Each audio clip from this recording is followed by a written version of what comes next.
Islamic কেন্দ্রীয় সংগঠন কর্তৃক আয়োজিত আজকের এই জাতীয় সমাবেশের সংগ্রামী সভাপতি বাংলাদেশ জামাত ইসলামের সংগ্রামী আমিরের জামাত মানবতার ফেরিওয়ালা ডাক্তার শফিকুর রহমান, জাতীয় নেতৃবৃন্দ, অন্যান্য রাজনৈতিক দল এবং সম্মানিত ইসলামী দলসমূহের নেতৃবৃন্দ, সাংবাদিক বন্ধুগণ, শহীদ এবং আহত পরিবারের সম্মানিত গর্বিত সদস্যবৃন্দ, সংগ্রামী জনসমুদ্র, আসসালামু আলাইকুম ওয়া রাহমাতুল্লাহ।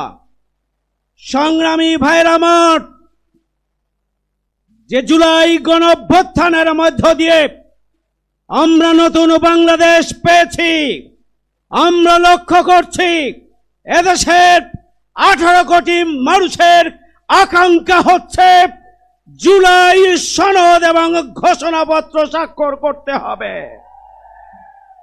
কিন্তু আমরা লক্ষ্য করছি একটি রাজনৈতিক দল জুলাই গণঅভ্যুত্থানকে সনদ এবং ঘোষণাপত্রে স্বাক্ষরের ব্যাপারে বিরূপ মন্তব্য করছেন। এটি গ্রহণযোগ্য হতে পারে না।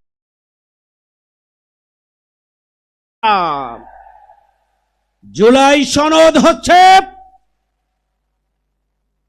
আমাদের জুলাই আগস্ট আন্দোলনের যে ত্যাগ এবং কোরবানি, যে শহীদ এবং আহত, তাদের রক্তের বিনিময়ে যে নতুন বাংলাদেশ, সেই বাংলাদেশের সাংবিধানিক এবং আইনানুগ ভিত্তি রচনার জন্য জুলাই সনদ আমাদেরকে অবশ্যই স্বাক্ষর করতে হবে।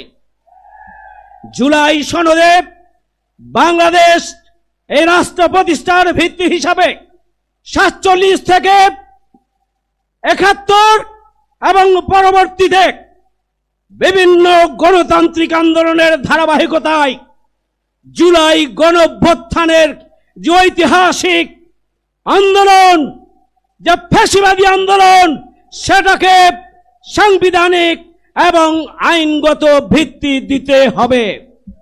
এই আন্দোলনে, এই গণঅভ্যুত্থানে যে চেতনা ছিল সেটি হচ্ছে উই ওয়ান্ট জাস্টিস, চেতনা ছিল বৈষম্যহীন বাংলাদেশ, চেতনা ছিল ন্যায় বিচারের বাংলাদেশ, চেতনা ছিল আবু সাইদ মুগ্ধ। শেষ হয়নি যুদ্ধ।